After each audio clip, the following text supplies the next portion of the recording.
Desistir também faz parte do nosso processo de evolução. Isso foi um conceito que eu peguei deste livro daqui, O Melhor do Mundo, do Seth Godin. Até então, até ler esse livro, eu tinha também muita percepção, que é muito disseminada hoje em dia, que a gente não deve desistir nunca, que a gente sempre deve insistir. E o Seth Godin ele coloca uma ideia diferente, que grandes vencedores desistem sim, mas eles sabem do que desistir e quando desistir. E se você for parar para analisar, para pensar, quantas vezes você não insistiu em coisas que você tem clareza e consciência de que elas não vão dar certo? Quantas vezes a gente insiste em coisas que não tem mais jeito, não tem mais como ser diferentes?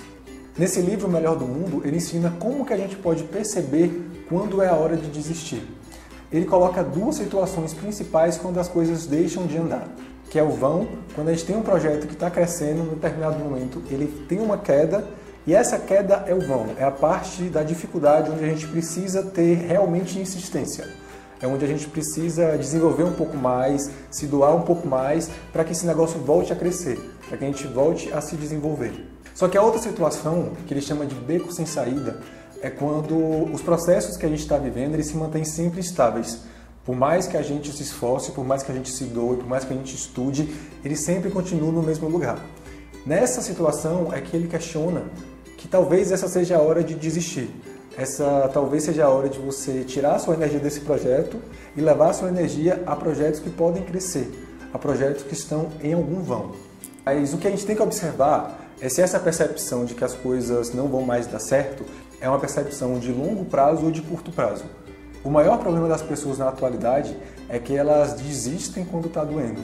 Elas desistem quando elas estão lá no fundo do vão, onde a coisa está doendo e ela não percebe uma perspectiva de melhora. A gente tem que analisar se vale a pena ou não desistir de alguma coisa quando a gente olha para o futuro, quando a gente percebe a longo prazo se esse esforço vai valer a pena ou não. Em uma passagem do livro ele diz o seguinte: na verdade, desistir pensando apenas no curto prazo é uma ideia ruim. Desistir pensando no longo prazo é uma ideia excelente.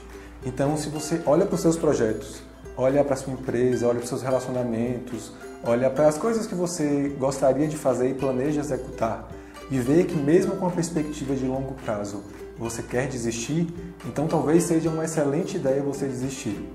Mas se a sua desistência for uma percepção apenas de curto prazo, talvez essa não seja a hora de você desistir. Talvez seja a hora de realmente ser um pouco mais persistente. Talvez insistir um pouco mais, talvez procurar novos métodos de fazer com que esse projeto caminhe e cresça.